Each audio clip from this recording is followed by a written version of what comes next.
آئیں میں آپ کو آپ علیہ الصلوۃ والسلام کے دور کی سیر کرواتا ہوں کہ اس وقت مسلمانوں کا مدینہ منورہ کے اندر آباد ہوا، جب مسلمانوں کی ایک امپائر بنی، حکومت بنی، مسلمانوں نے غزوہ بدر بھی لڑی، مسلمانوں کو کوئی طاقت نہیں سمجھتا تھا، مسلمانوں نے غزوہ خندق لڑی، مسلمانوں کو کوئی بھی طاقتور نہیں سمجھتا تھا، مسلمان جب فتح مکہ بھی کر چکے، اب مسئلہ پیش آ گیا۔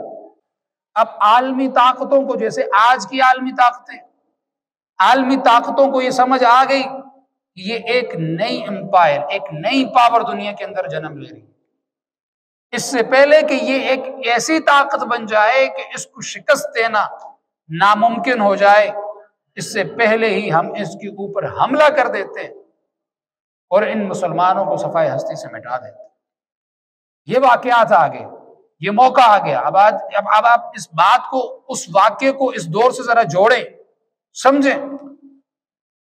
وہ یہ چاہتے تھے اس وقت کی عالمی طاقتیں، قیصر و کسریٰ، روم کے بادشاہ یہ چاہتے تھے کہ ہم صدیوں سے ہماری امپائرز کھڑی ہیں، ہم دنیا کے اوپر حکومت کر رہے ہیں، یہ مٹھی بھر مسلمان آج اٹھ کھڑے ہوئے ہیں، جنگیں کرتے ہیں، بڑے بڑے مارکے کرتے ہیں، کہیں کل کو یہ ہمارے اوپر حملہ نہ کر دیں، یہ کہیں ایسی طاقت نہ بن جائیں کہ کل کو پھر یہ ہمارے لیے بڑی مشکلات کھڑی کر دیں، ہم ان کو شکست نہ دے سکیں۔ تو انہوں نے ساری طاقتوں نے وہ جوڑ کر لیا، ساری طاقتیں ایک جگہ جمع ہو گئی۔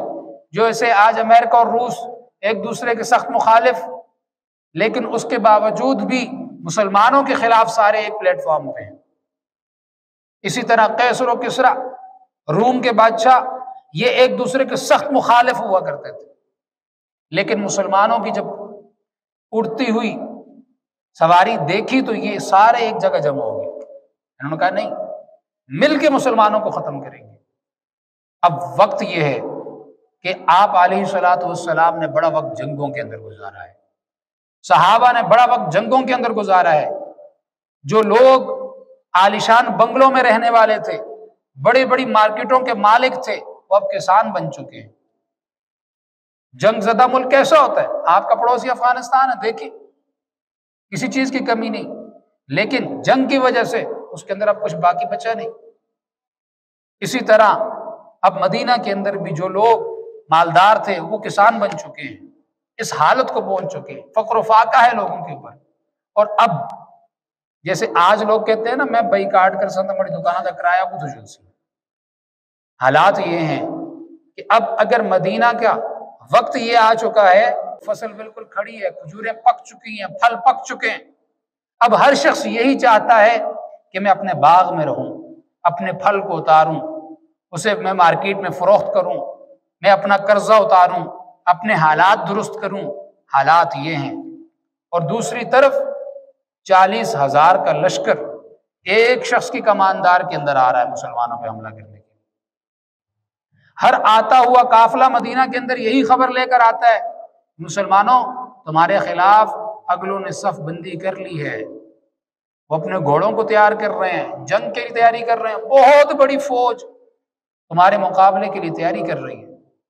آپ علیہ الصلوۃ والسلام نے دیکھا کہ اگر آج ہم نے ان کو یہ موقع دے دیا، معلوم ہے کہ میرے صحابہ مشکل حالات کے اندر ہیں، معلوم ہے کہ دولت اب نہیں ہے پاس، اب لڑیں گے تو پیچھے کچھ بچے گا نہیں، لیکن رسول اللہ نے تجزیہ کیا، دیکھا، حالات کو دیکھا، رسول اللہ سمجھ گئے کہ آج اگر یہ لوگ دارالاسلام کی طرف آ گئے تو کل کو مدینہ کو بھی ان سے بچانا بڑا مشکل ہو جائے گا۔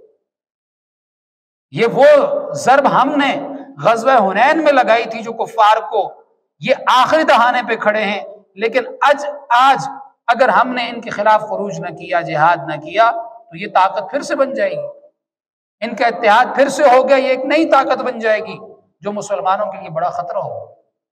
رسول اللہ صلی اللہ علیہ وسلم نے ایسے ماحول میں جب کھانے کے لیے کچھ بھی نہیں ہے پاس صحابہ اور سب کچھ تیار ہے، آج آپ دیکھیں لوگ اپنی گندم پکی ہوئی ہو، لوگوں کے اپنے رشتہ داروں کے اپنے عزیز و اقارب کے جنازے چھوڑ دیتے ہیں، پر کڑک چھڑ دی ہوئی منجی دا دودھ دا ٹائم ہے، اس واسطے میں جنازہ چھوڑ کے جلدے رہنے لوگ من دودھ دے سی نا ٹائمت ہے، ٹائمت تو بچھا نہیں دیں دی، اس واسطے جنازہ چھوڑ کے جلدے رہنے۔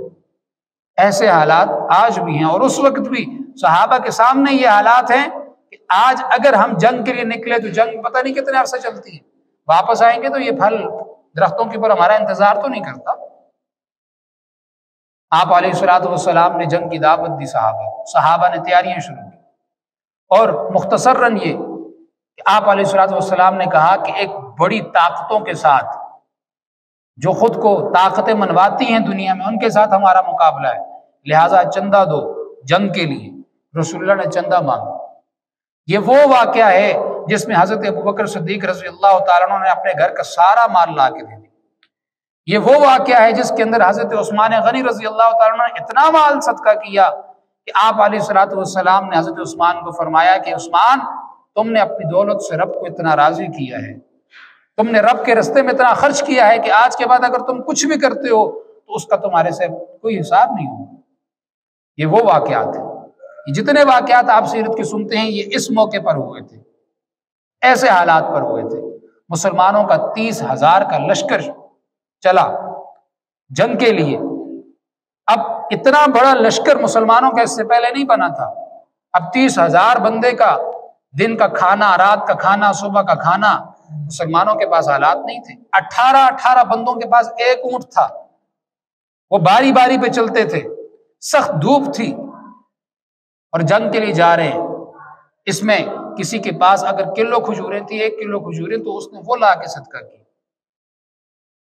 تو منافقین نے ایسے موقع پر اس وقت لوگوں کو، جیسے آج کہتے ہیں نا بھائی کارڈ نل کے اسی تسی نہ بیچ سو تک اسی، تسی نہ کینسو تک اسی، انہاں تک کوئی فرق نہیں پیندا، آج بھی ایسی باتیں کرتے ہیں نا۔ تو اس وقت بھی منافقین مسلمانوں کو کہتے تمہاری کلو کھجوروں سے کیا ہوگا، تھوڑی 1 کلو کھجورا نال تو روم کو فتح کر سی، کیسر و کسرا کو فتح کرنا واسطے اٹھتے ہو۔ اور ان بغیرتوں نے دیکھیں، انہوں نے جیسے آج انہوں نے بڑے بڑے برانڈ ہمارے لیے کھڑے کیے ہوئے ہیں اور اندر مسلمانوں کے خلاف سازشیں ہوتی ہیں، اس وقت انہوں نے مسجد زرار کے نام سے ایک مسجد تعمیر کی منافقوں نے، اور رسول اللہ کو بلایا کہ آپ آ کے اس میں نماز پڑھائیں تاکہ مسلمان ہمارے اوپر شک نہ کریں اور ہم اس مسجد کے اندر رہ کر مسلمانوں کے خلاف جاسوسی کریں، ان کے خلاف پلاننگ بنائیں اور کیسر و روم تک ان کی خبریں پہنچائیں۔ رسول اللہ نے منع کر دی۔ واپس جنگ سے واپس آنے تک ان کی یہ چالاکی رسول اللہ پر عیاں ہو گئی اور اس کو گرایا گیا۔ تاریخ کا حصہ ہے۔ جب جنگ کے لیے رسول اللہ گئے تو رستے کے اندر صحابہ اکرام کے پاس کھانے کے لیے کچھ نہیں، پتے کھائے گئے، پتے جس پہ ہونٹوں کے اوپر ورم آ گئے۔ پھر وہ سواریاں جو 18 بندوں کے پاس 1 اونٹ ہوتا تھا، وہ سواریاں ذبح کی، رستے میں ذبح کر کے وہ کھائی تاکہ چہرے کے اندر یا معدے کے اندر کچھ تری چلی جائے۔ اور پھر قوم سمود، نام سنا ہے نا، جو پتھروں کو تراشتے تھے، بت بناتے تھے، ان کی وادی میں سے گزرنا ہوا، ان کی وادی کے اندر پانی تھا، صحابہ کے پاس پانی بھی نہیں تھا، پیدل سفر ہے۔ آج تم کن مجبوریوں کی بنا پر ان کی مصنوعات بیچتے ہو؟ صحابہ اکرام کی زبانیں خشک ہو گئی، پانی سامنے موجود ہے، رسول اللہ نے کہا یہاں سے پانی نہیں لینا، یہاں سے پانی نہیں لینا۔ آج تم کہتے ہو میرے حالات ذرا بہتر ہو جائیں میں پھر ان کی مصنوعات کو ہٹاؤں گا، یہ کہاں کی مسلمانی ہے؟ رسول اللہ نے فرما دیا یہاں سے پانی نہیں لینا۔ کسی صحابی نے پانی نہیں لیا، 30,000 کا لشکر، اور کسی شخص نے وہاں سے پانی نہیں لیا۔ گلہ کیا رسول اللہ کے سامنے، رسول اللہ ہم پیاسے ہو چکے ہیں، گلے خشک ہو چکے ہیں، آگے چلنے کی تاب نہیں ہے، کیا کریں؟